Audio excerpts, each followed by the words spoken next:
Good afternoon. I'd like to welcome you all for attending today, especially all participants that are coming from different sides of the world. And our session today is really interesting. We'll be talking with Firas Mghames, the managing director of Feer McQueen, and we'll be discovering more about the e-commerce in time of COVID. But before we start, I would like to really emphasize on some housekeeping, and just please mute your microphone at all time. And sorry for that. Please mute your microphone at all time. You can ask related questions in the chat. You can raise your hand in the Q&A section for live questions. We will have one poll today just to get feel about the e-commerce status that you are in.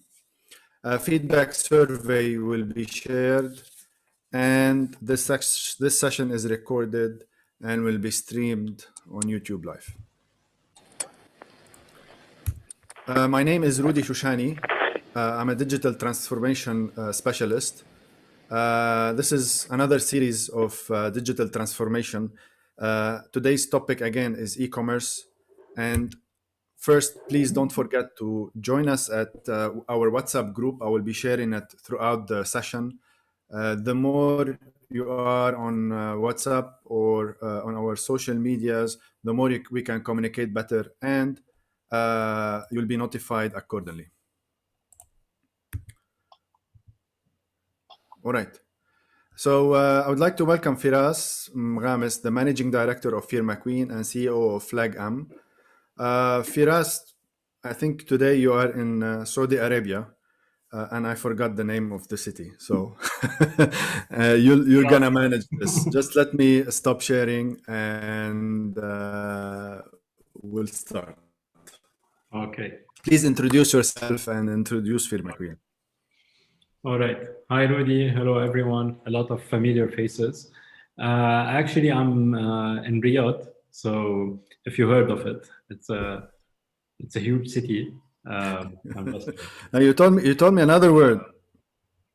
No, you asked me about the building behind me. It's the Sulaimaniya Tower. So okay. It's not the city. So anyways, hello, I'm pleased to be here with you. And I really like the logo behind you. I know that Feer McQueen did it. So yeah, we can be a bit, we can take pride of it. And thank you for we'll get to that. We'll get to that in a minute. Okay. So a quick brief about myself. I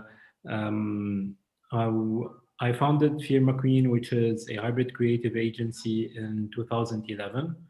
And we started as a traditional agency, mainly focusing on branding and other marketing activities. And we were lucky enough to ride the first wave of digital marketing with the first wave of social media back in 2012.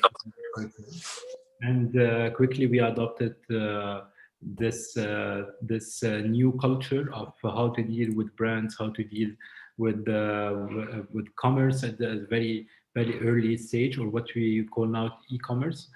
And with it, we expanded to be a hybrid agency. And what we mean by hybrid agency, which is a one-stop shop for marketing activities, starting from creation of the brand, to the brand structure, the tone of voice, eventually to the communication strategy, the campaigning, the ads, all that, to handling the social media, creating the relationship between us and our customers, channels, newsletters, everything that we know today as a digital marketing, and going to it horizontally to the production arm, where we create the content, videography, the pictures, 3D animations, 2D animations, and eventually stepping into technology, where we create apps, web apps, and everything related to that. And the thing that's the subject of our topic about e-commerce, around 2 years ago, or even 3 years ago, we opened our news department, which is what we call today growth marketing. which is these are the guys that create what all the activities around e-commerce, and we do that for our clients. From setting up the shop, the platform, creating the strategy behind it, all the user journey, and everything related to that. So this is very quickly about Feer McQueen, and through along for the last 10 years, we were lucky enough to witness a lot of businesses and brands migrating from the offline marketing and their offline activities to digital marketing, and eventually, due to COVID today, the e-com wave has been accelerated very quickly, and this is a big part of what we do today. Or all our teams and the services, they go into this direction in all the different disciplines that we cater to our clients. So this is quickly about us, and I'm curious to know, Rudy, about how do you want to take the direction of this Let's talk. First, before we proceed, I wanna thank you for your hard work on the identity of DxTalks. I know we've been there working for the last couple of months on the identity, and actually we released our identity last week. And today, I just want, because there's many new people, just wanna see that kind of our identity is finalized, and then hopefully with this, it will be launched throughout our platforms and social media. I want to thank you again for all the efforts. I want to thank the team because I know there's some of them here. But I want to emphasize about the new identity that we have done. And in brief, if you just want to highlight what was the changes that we've done and where the new identity fits our talk today, or our series. Okay, you're gonna embarrass me because I'm not prepared for that. I have to thank you, can't I? Yeah. Thank you. But as you know, I wasn't involved much in the project, so I'm not behind the rationale. So let's skip this question. No problem. Until no problem. If you want, no next problem. time I will. Right. All right. For it. No, it's okay. Launch it prematurely before it's time. So, yeah, because we're eager to start a new year with a new identity. Yeah, we have to produce. That's anyway, another way to say we're late. No, we're good. Okay. I just want to jump to the first part, which is how can we take e-commerce today? There's many of us here, and with that, let me launch a poll and to better understand the audience. Okay, so I'm sure you've seen the poll. Please answer it for the next minute or so. And let me ask the first question. Today, there's a run and there's a rush on going to digital. There's a rush going to digital transformation. There's a rush going to e-commerce.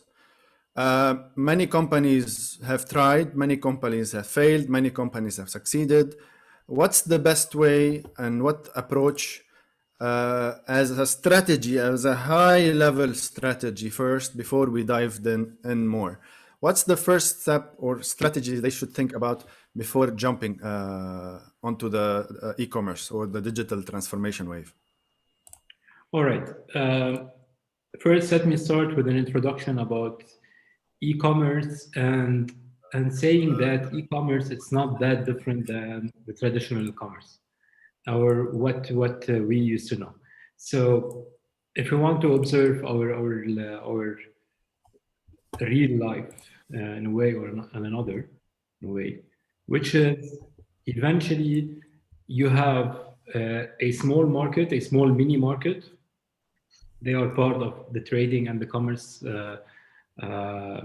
chain. We have the big supermarkets, the mega stores, we have the Carrefour, we have all these, regardless which industry, whether they were the retailers or all that.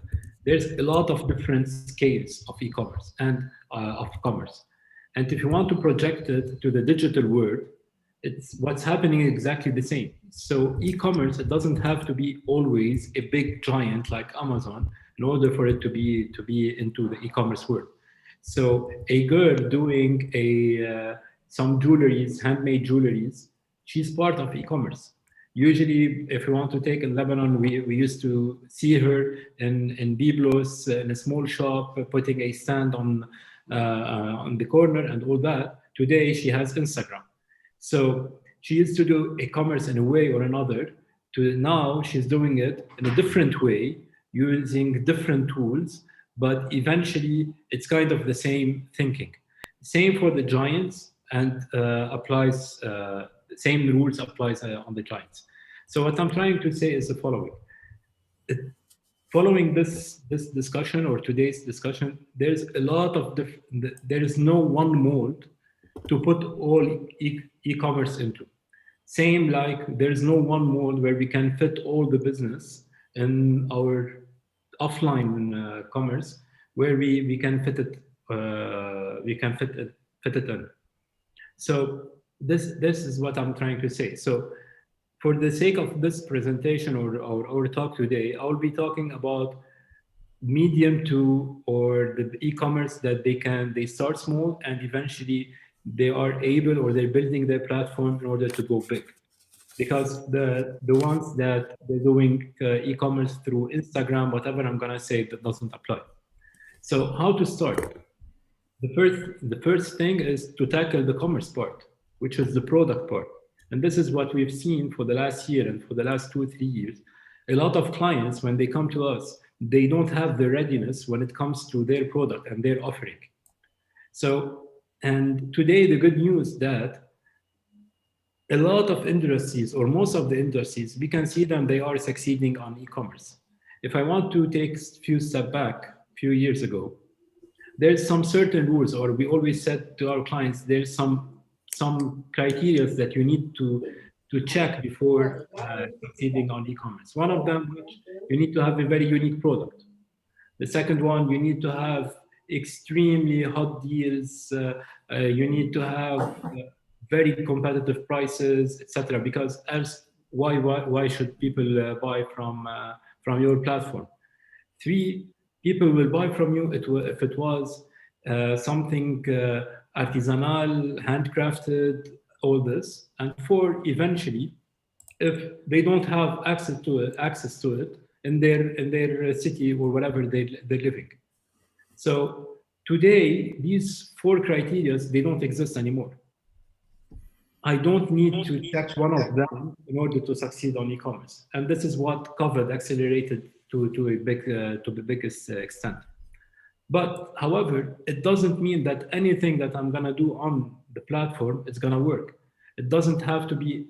I don't assume that if I open a Shopify account or an account on e-commerce, I'm gonna succeed. Eventually, I need to go back to the basics of the business and think about my business before getting into e-commerce. And here, we always suggest, or we always emphasize on the pricing strategy, what are the products, the acceptance, the user acceptance of my e-commerce before even to launch it. So how do we do all this? There is a buzzword now today, which is, we always use it, all the agencies use it, which is a discovery phase.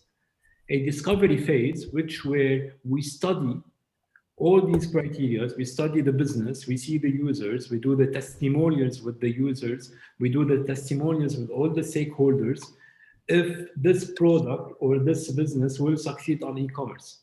In reality, regardless of the buzzword of it, where we call it today discovery, it's not anything different than a business plan or a feasibility plan.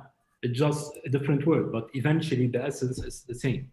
So what we advise is to start, it's always go back to the business and let's study the business itself, see how much there is a readiness into our processes, the business processes, about the product. Are we late? Are we not late? If there's any acceptance, if there's any need, our pricing strategy, etc., etc., etc. So this is where we start doing it.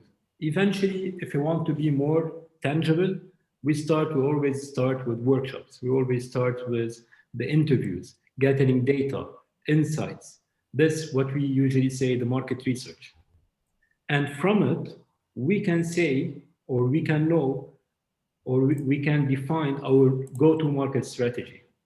And from it, we can say, okay, so now we can know we have a good product, we have a good pricing strategy, we have good positioning, we have all that. There is a user acceptance for whatever we're gonna do it, okay? And we've tested this before even launching. Then we start going into the user mapping, the user experience, eventually building the platform, which platform, etc., creating the CRM, etc., etc. So very common mistake, which we always see the clients going to the technology companies because they want a platform before doing anything. The technology companies, they're excellent at what they do, which is building a technology or adapting a technology or taking modules and put them together or whatever it is. But they will not solve the business dilemma. So they need to think about the business. And then what we advise, because we're usually the digital agencies, they've been into the digital marketing for the last 10 years. They know how to, or a lot of them, they know how to deal with e-commerce, which linking the business thinking with the technology thinking of the other companies. So don't jump directly to choosing which platform you want. Don't jump directly into, if I go into this CRM, I'm gonna succeed. So if I can do this, I'm gonna succeed. For me, these are all tools. I don't care about the tools as much as I care about the product itself, the commerce part, the acceptance, and then building a very smooth user experience, a very good branding when it comes to UI, which continues the user experience, and eventually I can go and adopt which platform I want to use. So this is very quickly about the first steps, and I hope I answered your question, Rudy. If you want me Yes, you did. You did excellently. And why was the question? Because I know many people fall in a, not, I won't call it a trap, but fall in a kind of a problem, or they want to rush things, and now they are online, but things in the back end, they're not ready. Their processes are not ready. The way they do things are not ready. Their leadership, their skills are not ready. There's a lot of things that are not ready, but they just want to sell because of we understand there's a speed and necessity, but it can come also fast. The transformation can come fast, but it has to come in a more organized way. I just shared the contacts of Firas and myself, so please follow and the website of Feer McQueen. I just want to go and I want to share the results of the poll. We have 52% of our attendees that are looking into building their own e-commerce. So actually, this is a very good audience today to learn and to get the lessons, get the secrets, possibly get the tricks that you guys have passed in the last years doing this, and many successful companies have been transformed and went online due to your work, and due to the even not just online, having a brand, being there, having success wherever they can go, because I know it's beyond online or e-commerce. So here, Rudy, I just want to to mention one thing. There's a big differentiation between what we call the digital products and the e-commerce platforms. Even though both of them are actually e-commerce, you're doing commerce digitally, but the digital products like Uber, like Talabat, like all these they have different cases. It's a different case. They have different rules, and it's very tricky. And when it comes to e-commerce, here we're talking about Amazon, Sold.com, and all the rest of these guys.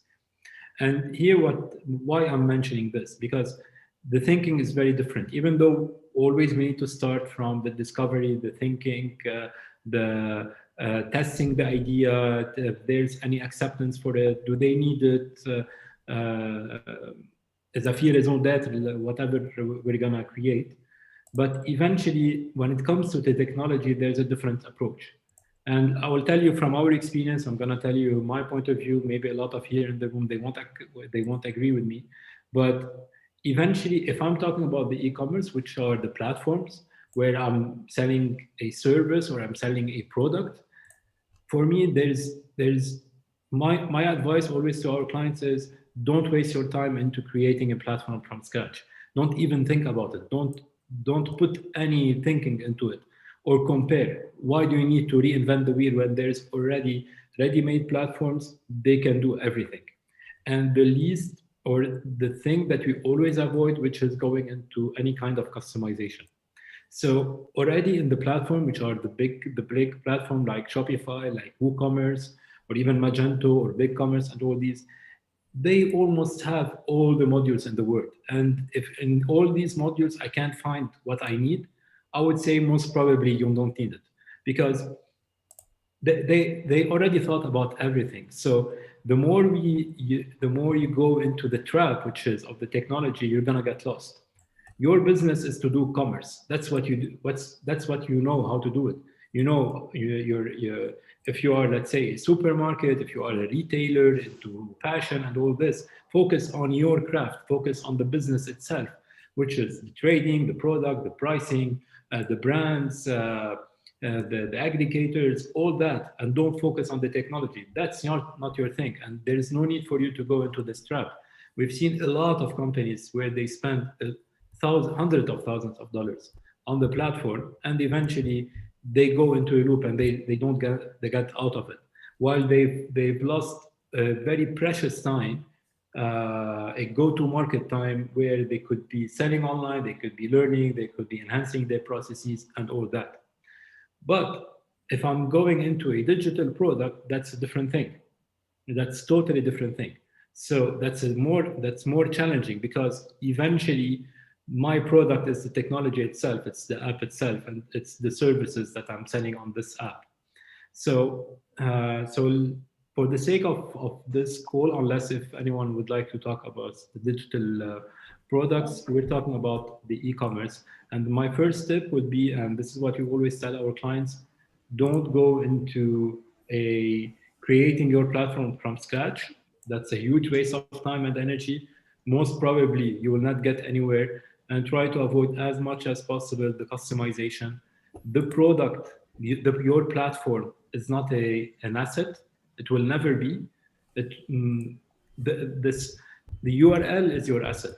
Maybe your Instagram page is your assets. Your ad is your assets. Your being recognized is your asset. But the platform itself, it's not your asset. You might replace it. You can find, we've seen a lot of international platforms that in one day or a night, you go in and you see a different platform. They just ditch it. But they don't go there for the platform itself. They go for the product, the brand, they like it, etc., etc. So that will be my first advice. Yeah, I know I've discussed this with you before on different occasions about building versus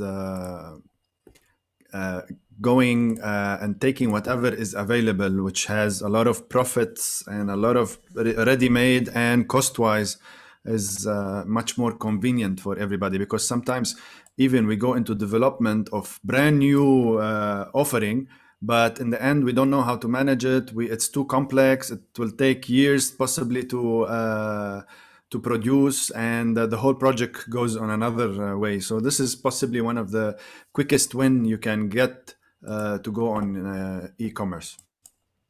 Yeah, great. It's like imagine Zara, they want to open a retail store, so they build their own mall, their own roads, they got their own generator and all that in order for them to open the store. So for me, that's a waste of time. So go to something that's ready, that's tested, that's reliable, and let your developers, your designers to use it, to work on it and to build on it. And this is the same thing when it comes to CRM or ERP. Very, very, very few companies, they build their own ERP or CRM. Why do you need to do that? Unless if there is a special case. So again, I'm just talking about the most common cases, definitely. Yes, definitely. There's some cases that development is there, is needed. It's a different case. All right. So we're talking here about tips and winning moves, if you want to call them. Sometimes we have challenges. All right. But before I ask actually the question, I just want to say to our YouTube viewers, please post your questions on YouTube. We can pick them up, and on Facebook also. So if you have any question, and to our local audience here in on Zoom, please, if you have any question, either raise your hand or have it in the chat. We'd like this to be interactive as much as we can. I know I'm just browsing who we have here. We have lawmaker, we have software developers, we have companies in the digital technologies. We have people from Mexico. We have people from Dubai. We have a lot of, and I see a lot of friends here. I just want to see if okay, she didn't come. Yeah. So let me go back to my question now. Again, I put down in the chat the WhatsApp group. It's an invite. So just plug it in, and then you join our WhatsApp group. So to go back, after the winning moves, and what are the challenges that companies are facing today? Not just in Lebanon. We can start in Lebanon, but also I know you have. You start officially today. I will say it, and then you will continue on it. That officially today we can say that Feer McQueen is operating in Kingdom of Saudi Arabia, and a couple of months back you opened also in Cyprus, and we'll get back to that. But first, tell us the challenges locally, and then tell us about those things. Yeah, you mean the challenges for the e-commerce? Well, yes. Since we started talking about the traps, the second trap that comes to my mind, which is at the early phases, and when I say early phases, I mean for at least 2-3 years, don't fall into the trap of the logistics and the operation. That's very, very, very, very challenging. And already, which is already you have a lot of very good logistics here in the region. All of them they've been preparing themselves, and today they have the readiness to cater for a lot of e-commerce businesses. You have from the big internationals like DHL and others. You have the regional like Aramex and others. You have Net, you have local ones like Wakilni. You have a lot of people that are doing an excellent job, and this is the biggest challenge.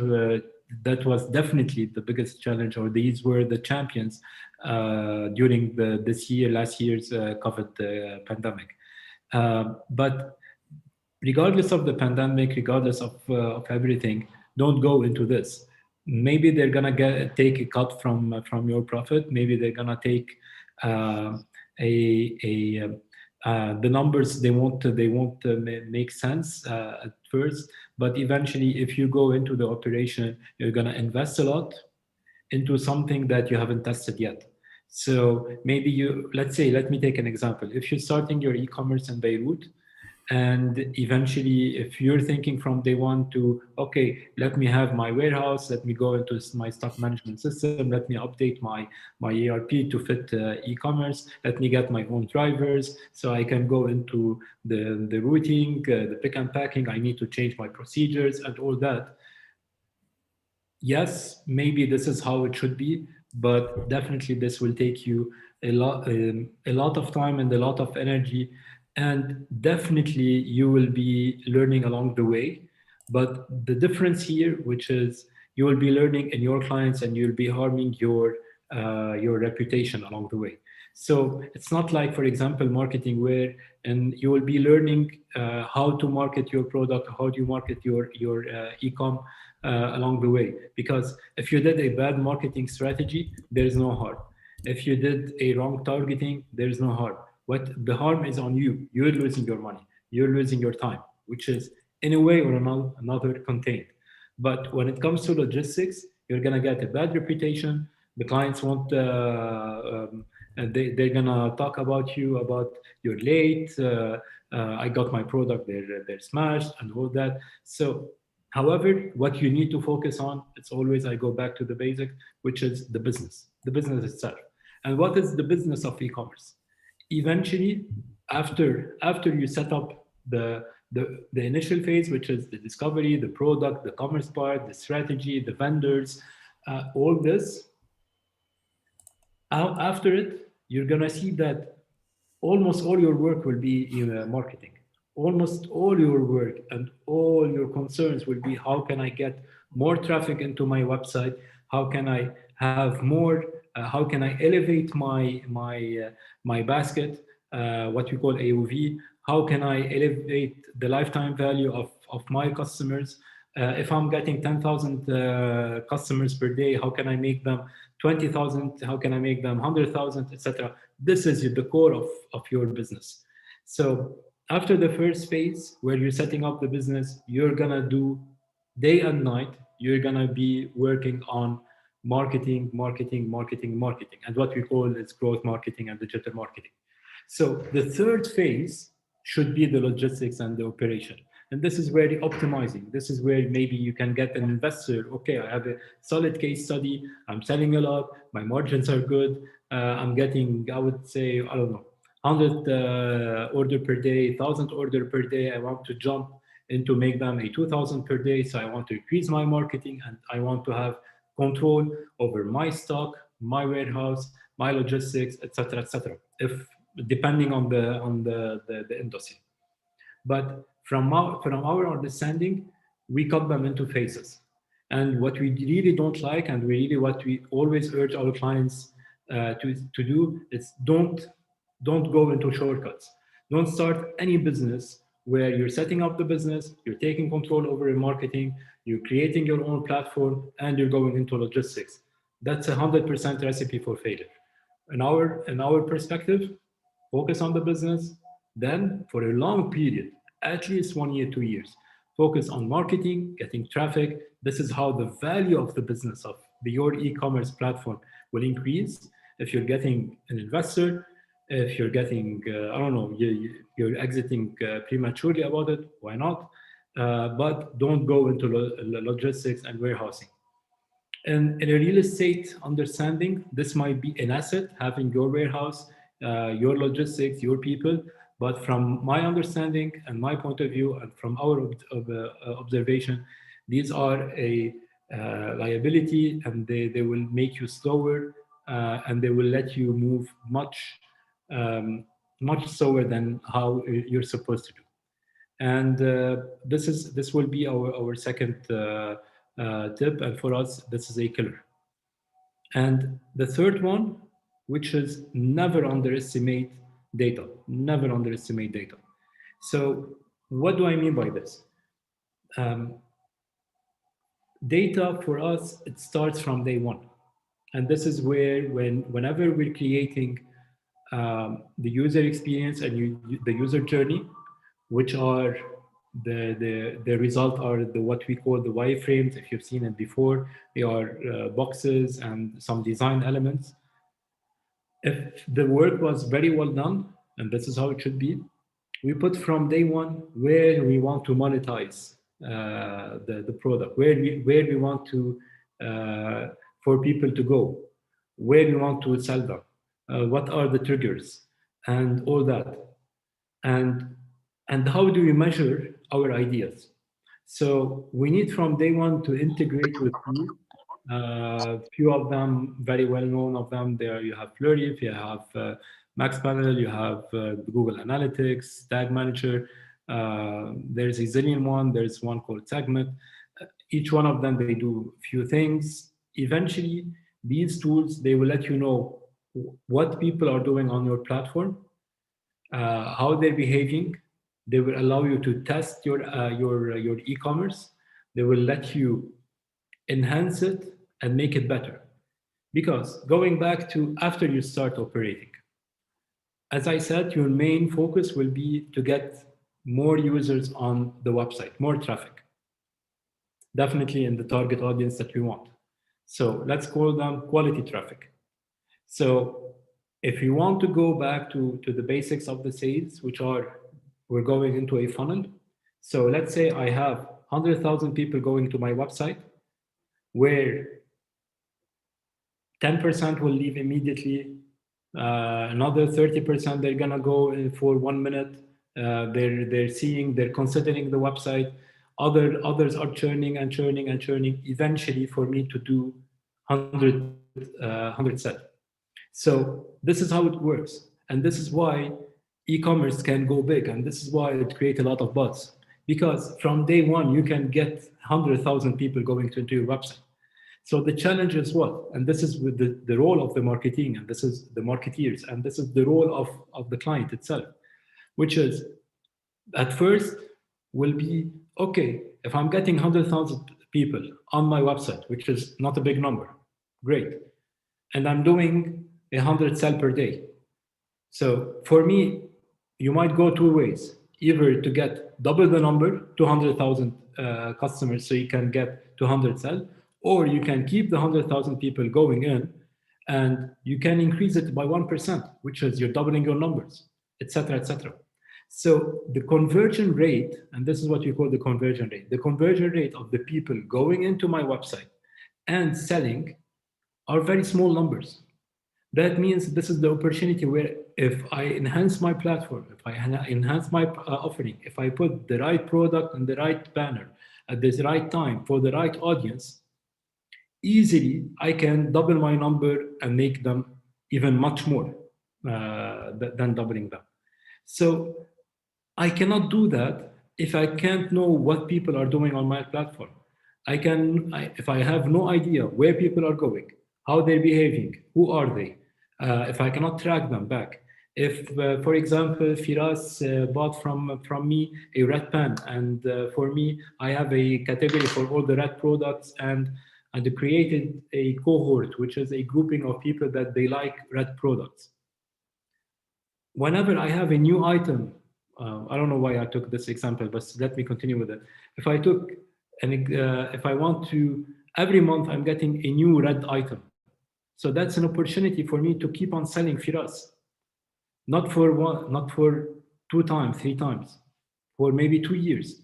If I don't have the access to who is Firas, how he behaved on my platform, what he did, what are the favorite things, when he's coming back, I cannot send him an emailer just for all my red products.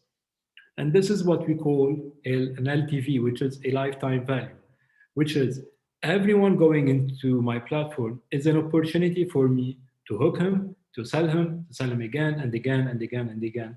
And eventually, this is what we, going back to the basics of the business and the commerce and real life. This is what we call loyalty programs. This is what we call real fans. This is what we call real customers for, let's say it was a restaurant. It's the same, these are the same basic rules. E-commerce didn't create anything else. It just changed the tools. It came the same mentality, but it added what we call the urgency. Working on e-commerce, it has an urgency like I assume like never before in the history of commerce. So the time element is very important. It's very important. And this is a very important tip that we give to our clients, which is you need to be fast, you need to act fast, you need to deliver in a very quickly, using a very quick medium. And when people talk to you, they expect a fast answer. Unless if we're talking in some niche industries that all that is not applicable. But again, I'm just giving a broad guidelines about everything. So if you, Rudy, I hope I answered again your question. And if you want me to dig deeper into one area, please let me know. Yes, and we have some questions that we will be taking. We have Ihtisham from Bahrain, Ihtisham Rabbani. Ihtisham, do you mind opening your mic and asking question directly?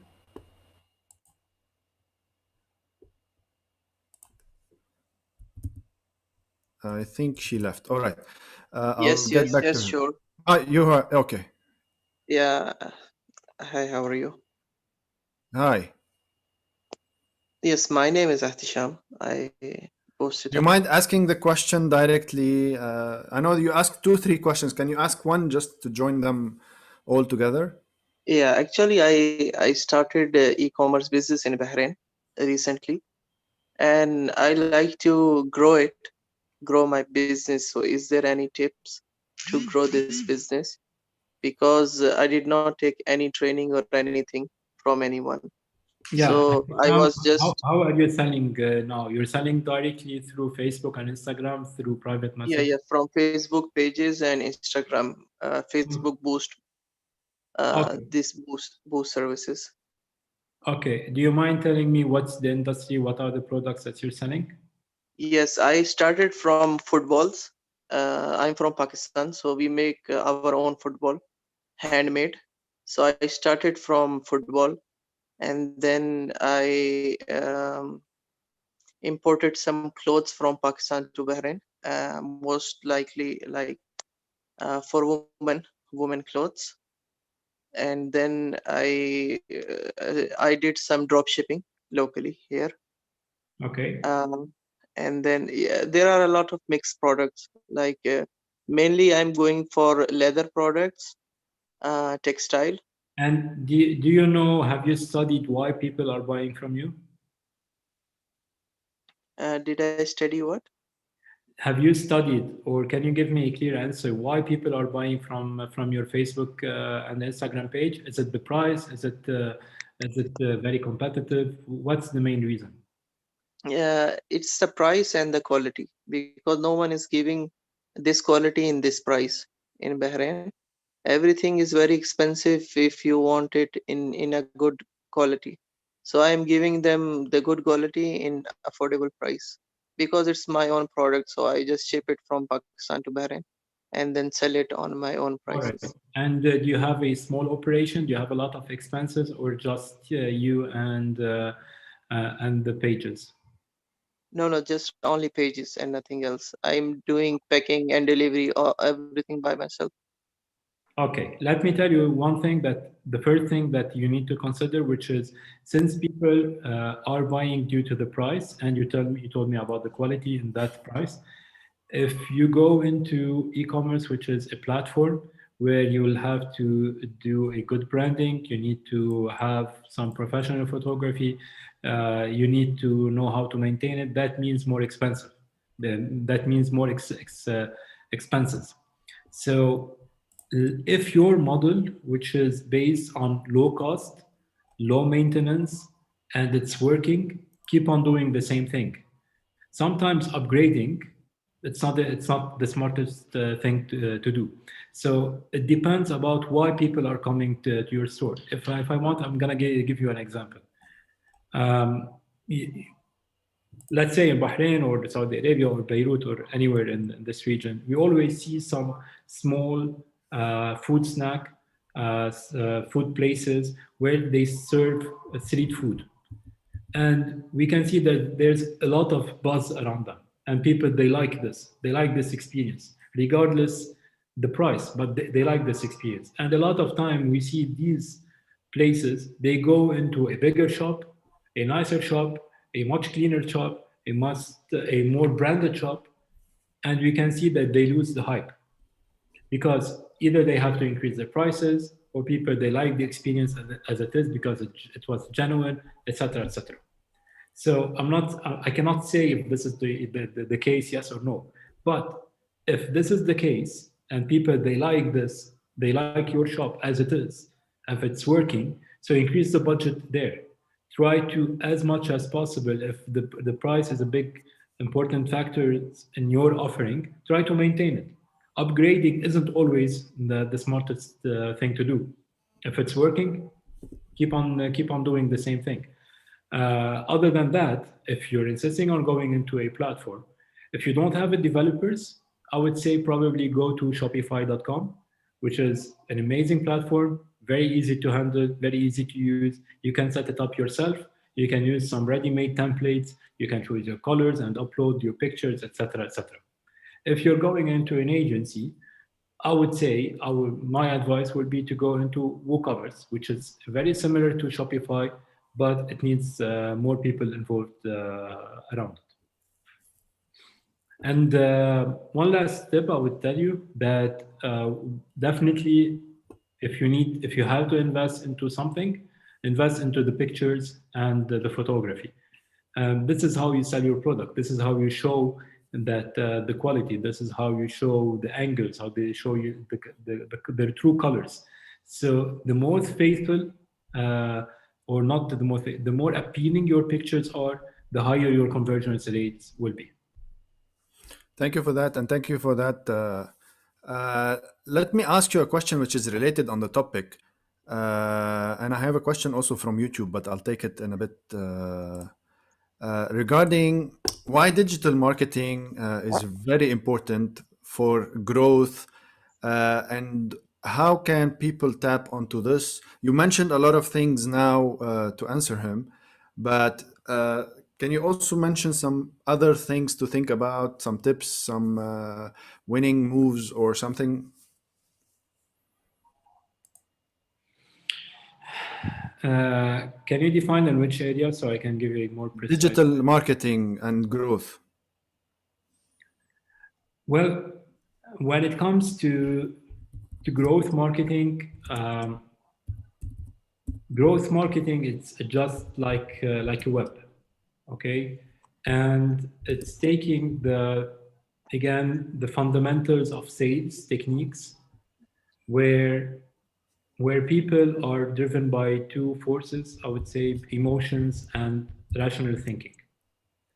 So this is how all salesmen, whenever they go into, whether they were in retail stores or whether it's selling real estate or whatever industry, if they got a proper training, they always tell them that know your audience, what they're thinking and feeling at that moment where you're doing your pitch. But we're dealing with the humans, and you can see their reactions. You can see their facial expressions. You can see that they are tired. They can see if you're selling a guy and you can see that his wife doesn't want him to buy the suit. Okay, a good salesman will know how to convince the woman because it shows that she's the main influencer in that area. Anyways, but how a marketeer or how a salesman can do that through a screen? There is no facial expressions. There is no reaction. There is no good interior to impress the client. There's nothing. There's one picture. There's posts. There's ads. There's all that. So eventually, what we work on is what we call conditioning. And conditioning is a very important philosophy that we adapt in growth marketing. And let me explain myself. So if I go, for example, and I pitch the idea of, if you want a clean water, buy from Novo. And someone clicked on this post and they went to the e-commerce platform. For me, that's enough indicator that they might be a good potential client. Because before they click, most probably this post was seen by around 1,000 people and one of them clicked. So at least I have a good chance with this person that clicked.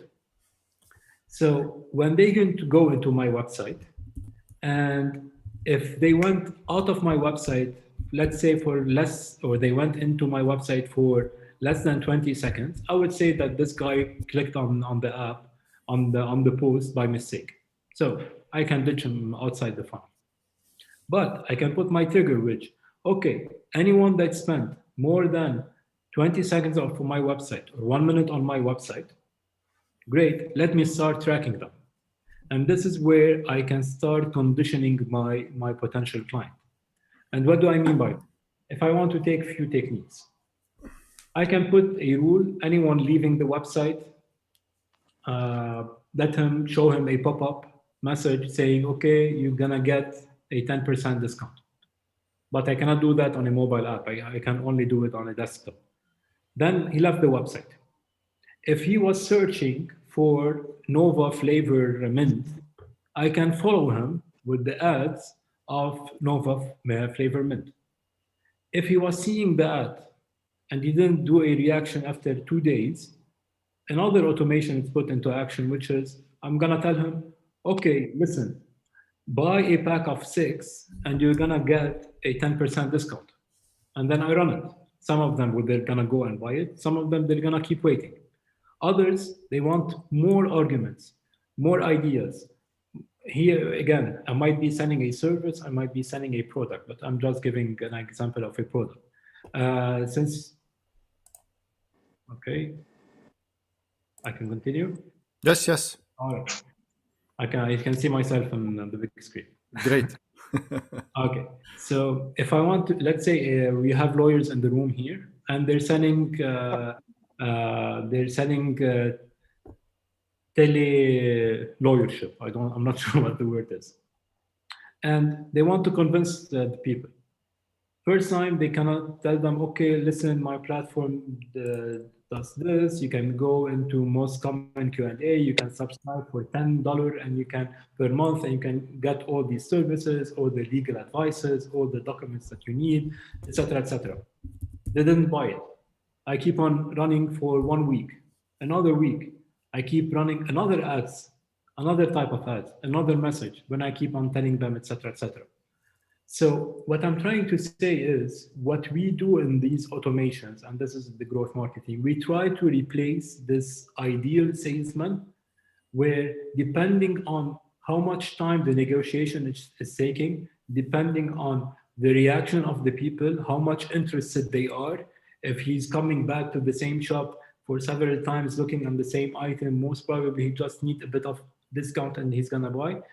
We take the same principles, the same philosophies, and you put them into action through content that is pre-prepared, okay, that is ready beforehand, that we take as much as scenarios possible, and we run them, and we put automations and triggers, when to show, what to show, when to stop, and when to say, okay, enough, we spent a lot of money on this potential client, he's not gonna buy it, and when do we continue? And this really, it differs a lot from an industry to industry. And this goes back to the business, which depends on how much time I need to spend on my client. Let me explain. And it depends on the net margin.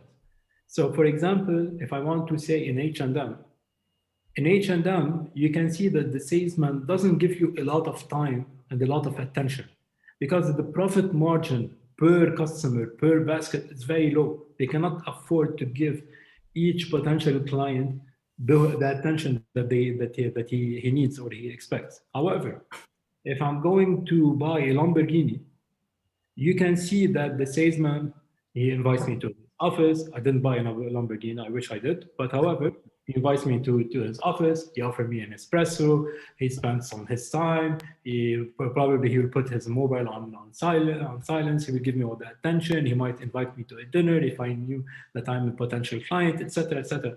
They might spend a lot of time, a lot of effort for months and months because they know that when they sell me, it will, or the numbers will make sense how much effort they put into me.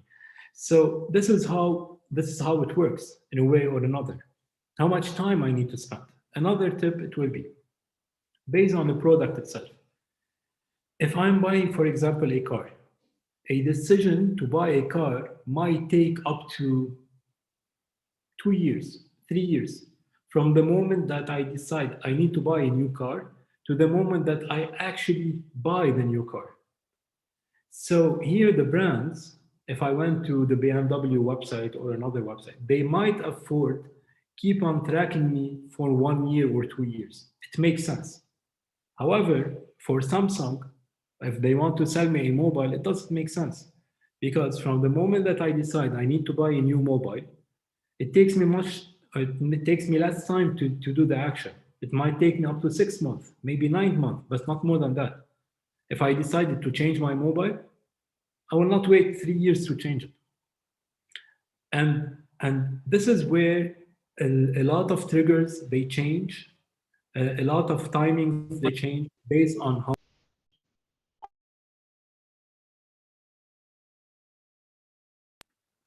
Okay.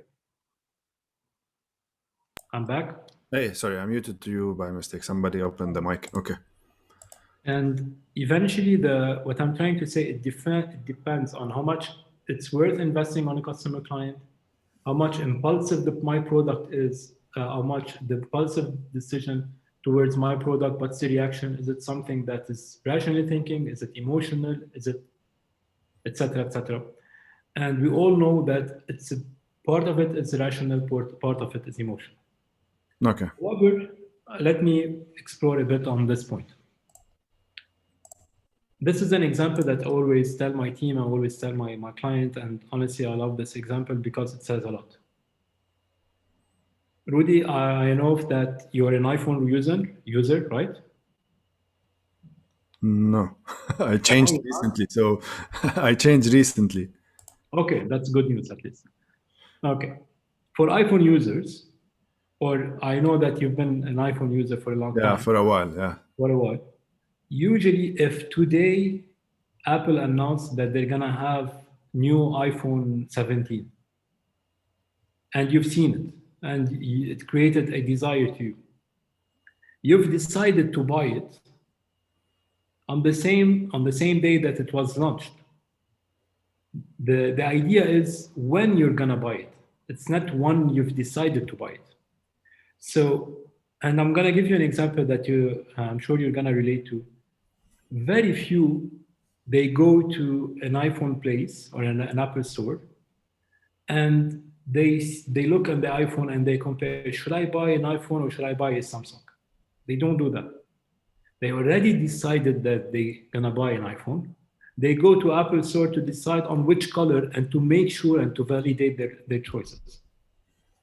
So why I'm giving you this example to say that this is an emotional decision that was done before I even have a relationship with Apple Store, the place, right?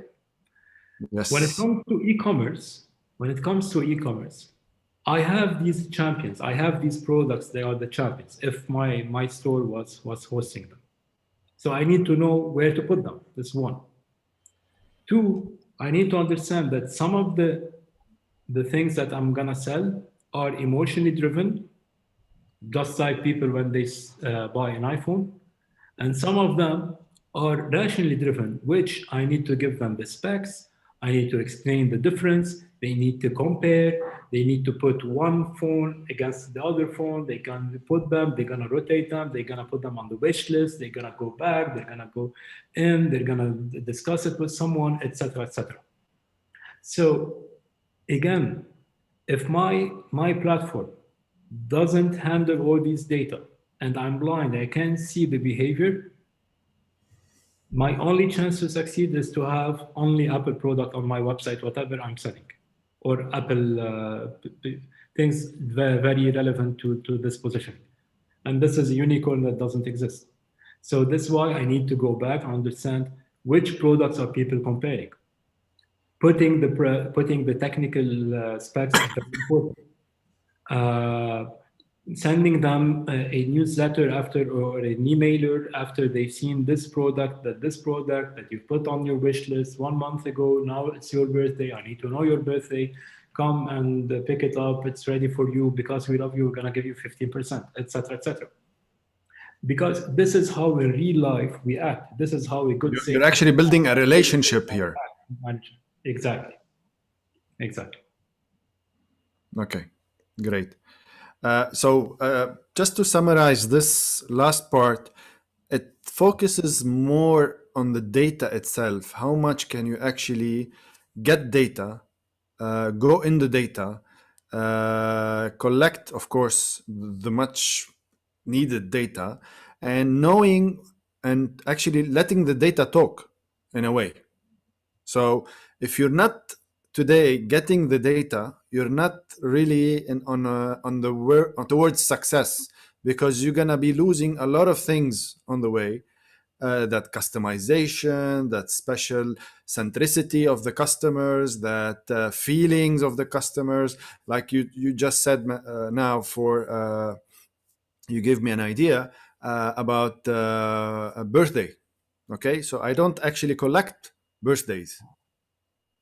And I never thought of that, but now I think I should be collecting, because I need to automate this in the background, because I do collect data for just notifying users what's latest, what's greatest, but I never wanted to customize it. But for this such an example, I need data. If I don't have the data, I cannot build that long-term relationship. I'm not selling anything here. I'm just having a relationship and bringing value towards the participants.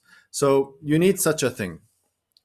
And this is where, all of what you said falls in. And Yeah, listen, Rudy, from definitely I agree with everything that you've said, and we're aligned on it. But I want to just put something out there, which is collecting the data. It's not the challenge, because there's already made tools that they do that. Okay, so it might be a challenge for a bank, it might be a challenge for an ERP, it might be a challenge for I don't know what kind of big data companies for different industries. But for our industry, this is not the challenge. You have the tools. You need the right people to tell you where to integrate on which events, which means which buttons, where I want to know, what I want to know. And these tools will get you the data. The real challenge is on two ways. One, reading the data, reading and analysis the data. Three, what I'm gonna do with this data. So what I'm gonna do with this data, it goes back to marketing. And this is what marketing is about. There's a need, there's a behavior, there is a certain, I wouldn't say habits that's happening in my store, okay? What should I be doing with it? And this is where the creativity is, and this is where the commerce thinking is. This is where I need to know how to monetize it. So that's the real challenge. It's not about getting the data. It's there. Yes. It's how to use it, how to drive it.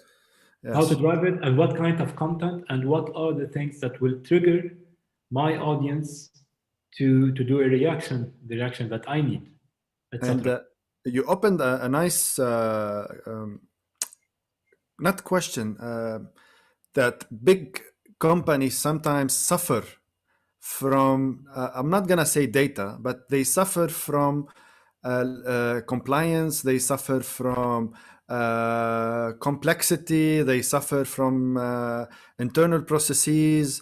And this is where, not to go into the big companies, this is where I have a question which we'll take in a few minutes with Eli. I think the competitive edge of a smaller, more agile companies, even bigger ones, but well formatted, and they have a better way of understanding and better system possibly, they can maneuver faster. Because I've been in the corporate world for the last 19 years, and I've seen how they work in the corporate world. When I left the corporate world, it was, oh my God, there's a lot of things where, that now the doors are all open.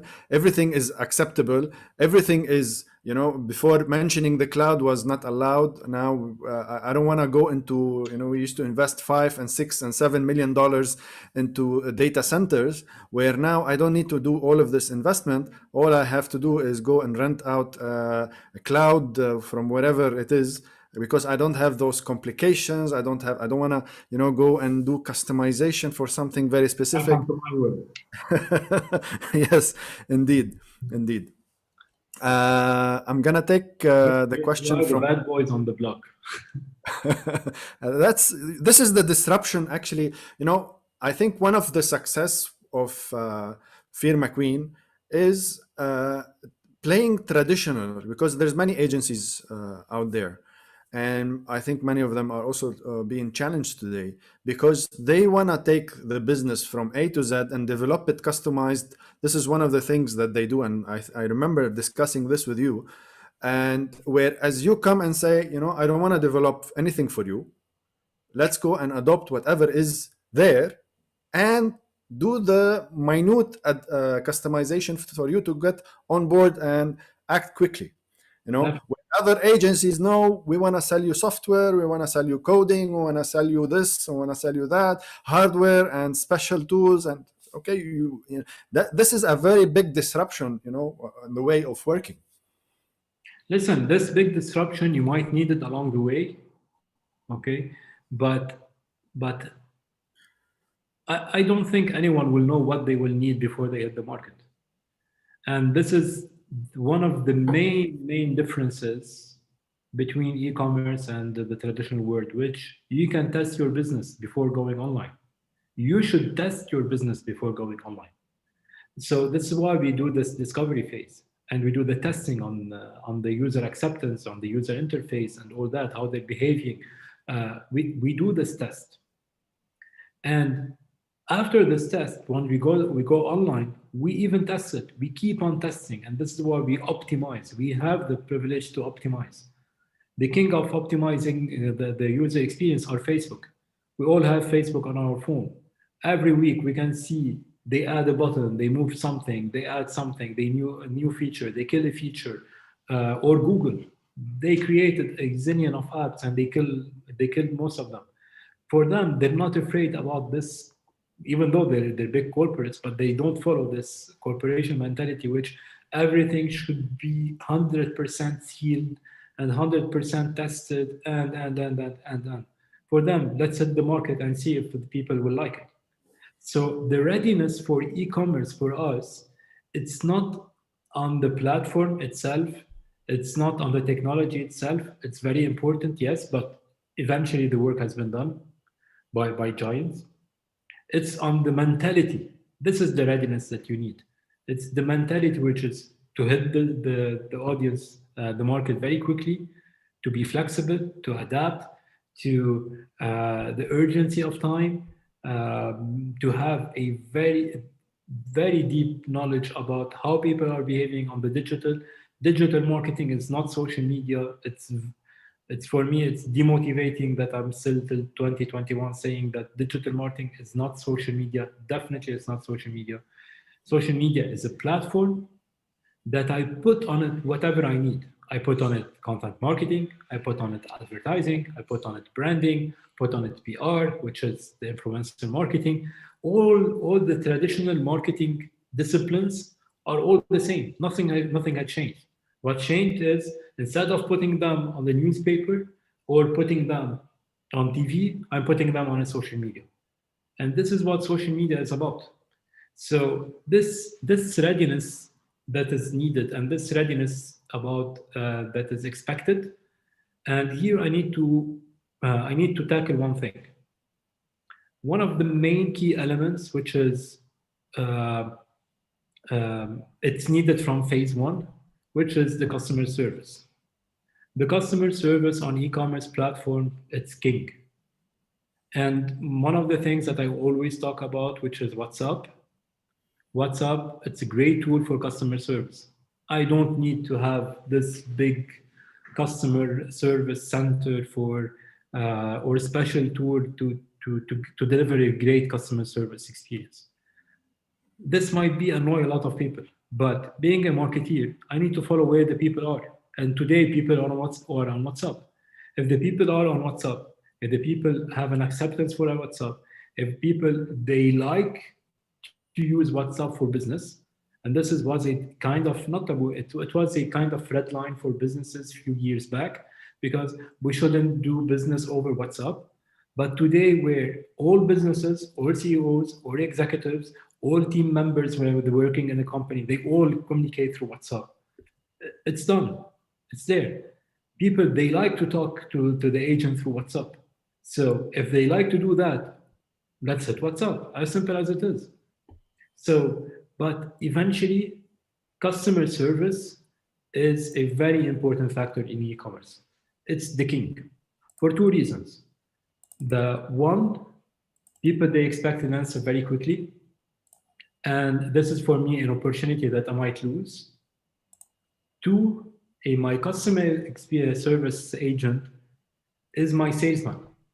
and he's my only human intervention that I have, or human connection that I have with this person, and that's it. So for me, a customer service agent, or how we like to call it, a customer success agent, is a fundamental player in all the e-commerce realm. And training them, working on them, motivating them, having shifts, working over weekend, and all that. That's for us a fundamental thing, and for us it's the easiest tool. You don't need a license. You can hit it very quickly, answer your customer very quickly, be friendly, except if your positioning doesn't allow you to be friendly. But don't be afraid to talk to people. Don't be afraid to talk to people, because if you don't talk to them on WhatsApp or talk.io or whatever is the other tool, or Instagram Messenger, depending on where people are going, I need to follow them. Thank you, Firas. I just want to say thank you to our audience. Really, you are great. There's a lot of questions. We're going to go now into the Q&A more, focus on the Q&A. Firas, due to the time, I want you to answer them because they are very interesting questions. But I want you to be a little bit brief on the, and if anything is nobody, I don't want to keep everyone on. If anybody wants to stay, I will move you to a breakout room for more of focused, possibly focused discussion, and we'll fine tune it there. So I want you to answer. If you're not, I'm not gonna say you're not satisfied, but because I'm sure Firas will satisfy your question. But if you want more information, how to do more things, please hang on, and then we can go to a breakout room after this. The first question I want to take, Eli. Eli, please go unmute yourself and ask the question. We have 3 questions, one from Eli, one from Talar, and from our YouTube, we have 2, Hiba and front row gear. I don't know actually who is. Hiba Hamadi. We'll start with Eli and then we'll move on. Hello, guys. Eli, I want you also to be brief because you asked 2-3 questions. If you want, you can stay later on and then we'll... Yes, all right. Actually, I'm an entrepreneur, and recently we've launched a delivery and logistics startup, and we've been drawn in the sea of operation. We don't have that digital footprint. So I just wanted to ask a brief question that we don't sell goods, we sell service. How can we make this possible? You mentioned also you're growing and you want to move to UAE, if I'm not mistaken. Yeah, to Qatar and to Bahrain, eventually in 2021. Yes. Our clients say that our service is 5 stars. We are almost the best. We are client oriented, but we want to take it to a next level. We want to sell ourselves.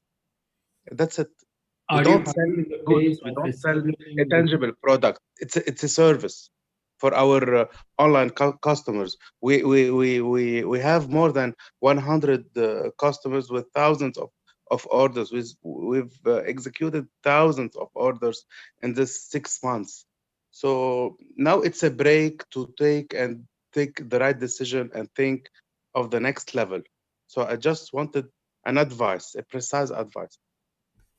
All right, but Elia, unfortunately, I didn't get the question. So you're asking me what is the next step, or the next step is you need to get more customers, and you're telling me how to do this.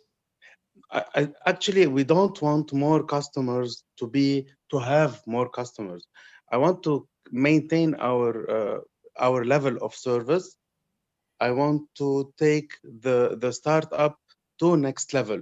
I don't know how with digital transformation, the online. I really don't know. I'm an operation man. So you're drowned with operations, but now you want to keep the customer service and customer satisfaction high. Exactly. This is the point. All right. I'm not finding a short answer. So Do you mind, Eli, staying till the end, and then we'll get Yeah. back to that? We'll go in a breakout room, and then we'll. I might take another hour just for this question. Eli, do you mind staying? Actually, I have a call at 7 o'clock Beirut time, so okay. unfortunately, I cannot stay. All I right. just we can find a way to discuss this. Yeah. It's much, or maybe much better to do that. All right. can be Eli, from- please send me your contact private, and then we'll fine tune this with. I will. With the team. Also, yes. All right. I'm gonna take the other one. Talar, please ask your question. Hello, hi. Can you hear me? We can hear you clearly. Yeah. Okay. So I was asking that. Let's say you have an e-com platform and you've already been using it. You're already selling. You already see that the sales are good. When do you know, or what is an indicator for you to shift onto having your own program and your own coded e-com platform? All right, Talar, unfortunately, Because of course you know that Shopify has limitations, in that sense. all right. Depending on which limitation you're talking about, but I will always defend not having your own code. Never, ever. Whatever is however the business is growing and all that. If you're not satisfied with Shopify, definitely you can shop around for others. There's Magento, you have WooCommerce, you can try BigCommerce, you can do competitive tables, you can even they can do you some demos. You can see a lot of agencies that they are the middleman. You can see which platform is better. But however the complicated your operation is, unless if you have a disruptive service that you're selling, or something that's very new that you don't need, or these ready-made platform they don't cater to. So that depends. You need to tell me the idea so I can tell you which one. But other than that, for me, always go for ready-made platforms. Always go for ready-made platforms.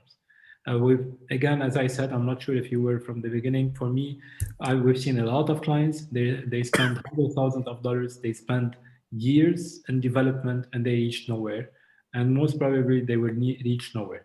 And it's like you want to write a text and you create your own program instead of using Word. Why do you need to do that? If the technology is not your business, why do you need to create your own code and your own program? Did I answer your question, Talar?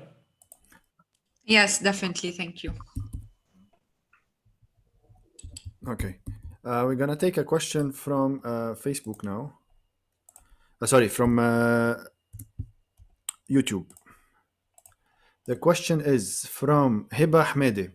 How could we comfort the customers to switch to e-commerce, knowing that many people would feel safer to continue the traditional way? It has a lot of culture and different things related. Firas, if you can give some tips, how do you onboard and how do you help your customers? Listen, fighting a losing battle for me, it's a wasted energy. In that sense that whoever doesn't like e-commerce, don't try to convince them. Definitely the traditional business will go nowhere. E-commerce will grow. E-commerce definitely will grow much bigger than what it is today, but it will never replace the retail and the offline world. It will never replace it. So for me, there's no need to, you're gonna always have people that like e-commerce and they buy online and they shop online and they like these digital products, and you're gonna always have people that they want to shop to have a different experience. And there's no need to convince people. What you need to work on in your marketing is for people that already adopted e-commerce, they already have the readiness, they already have the acceptance. Work on them and don't try to convert the others. I just want to read out something. This is last year, actually beginning of last year. But I think now the numbers will shift due to the COVID and all of these confinements and how things have changed in 2020. It says that e-commerce worldwide is $3.5 trillion in revenue and are projected to be by 2022, which is just another 2.5 or 3 years from that report, to 6.5, which is double. But I think now with with COVID and all of this changing all of the behaviors, digital transformation has been compacted. 2-3 years have been compacted in few months or few months. Things are taking another toll. There's a big market of change, and there's market size is definitely changing. But as Firas said, if the customer will not on board, he will be kind of in his own ways doing his own things, but the majority will be going through this onboarding to new technologies. Let me see if there's any other questions. Hiba, I hope we answered you. One thing, and I know that I'll be shooting myself in the leg. I hope we don't have somebody here on the software development where they are selling, customized, because they will be shooting themselves. There was, but they will be shooting me. But I can tell you one thing: except from subscriptions and Netflix and online services, myself, I've never bought something online, and I know that I'll be shooting myself in the leg saying that. But you have a lot of people that they have. They're avant-garde in their business fields. They are on top of the digital industries, but simply they don't buy online. So this is a proof that a lot of people will convert, but a lot of people they don't convert. And this comes to the experience, what kind of experience you want, etc., etc. Okay, I'm just trying to see if there's any questions. Meanwhile, I have posted the feedback survey. Please, we would really love to listen and to hear your feedback. The more you give us feedback, or the more you rate us, and then tell us where we have done great or where we have not done great, it would be much appreciated, because we will always learn, and you are our priority. And I just want to see if there's any other questions. Anybody has a question, please raise your hand and go directly. If anybody wants to connect with Firas more on this platform, also raise your hand. I've shared the contacts, and I will share them again, of Feer McQueen and the company. Okay, Talar. Sorry, I'm just posting here. So I'm gonna start concluding. Firas, if you have any last words about final, let's call them tips or recommendations. So yeah, I have one quick thing for Talar, if she's still with us. Talar, if you're facing difficulties with Shopify, it might be that you need to integrate more stuff in Shopify and more tools. It doesn't have to change the platform. Just consider that. If you're facing difficulties with getting the data, tracking, the marketing modules, you always have super tools that you can integrate it with Shopify. Substituted tools, Google and other ones, if I'm not mistaken. They're not they are an add-on, and they're very important. So that depends on the case. I can't tell. We have a nice comment from Muhammad Fhaili. I totally get you, because I think the new generation are more connected. He says, I don't shop online, nor I do order food, but my children, they do everything online. E-commerce and evolutionary process. I relate with you. Yes, I think this is a very applicable scenario. I think the millennials are born with technology today, so everything for them, they must be sharp, quick, and looking good. So with that, I will start concluding. I want to thank all the participants today, and for you who stayed, much appreciated. Muhammad Rushdi, thank you for staying, and the guys, Maurice, David, Rodney, Patrick, Asil, and the rest of the guys. And thank you all who participated from the world. I know, every week we are discovering different people from around the world. Thank you for that. Hopefully this program is growing. Thank you, Muhammad, again. And with that, I will start concluding. And Rudy, also from Dubai, he's always there. Thank you a lot. He's named like me, so there's two Rudys here. So I want to thank you all. I want to thank Firas for your valuable input. I think people, they got a lot of answers. I think this is one of the, I'm not going to say the best session that I had, but the most, satisfying session, because people, I think, were interactive. They were asking from, a problem and a challenge they faced, and somehow we were able to give answers. If we did not answer you, please communicate to us. We would really appreciate getting back to as much as you can. Please join our WhatsApp group, and don't forget to rate us. The more you rate us, the more we understand better. So thank you again. And I'm just posted here the group. Smash that like button on the group, and we'll see you there. And we'll see you soon, hopefully next week. With that, thank you all. Thank you, Firas. We will conclude now. Thank you, Rudy. Thank you for having us. Thank you, guys.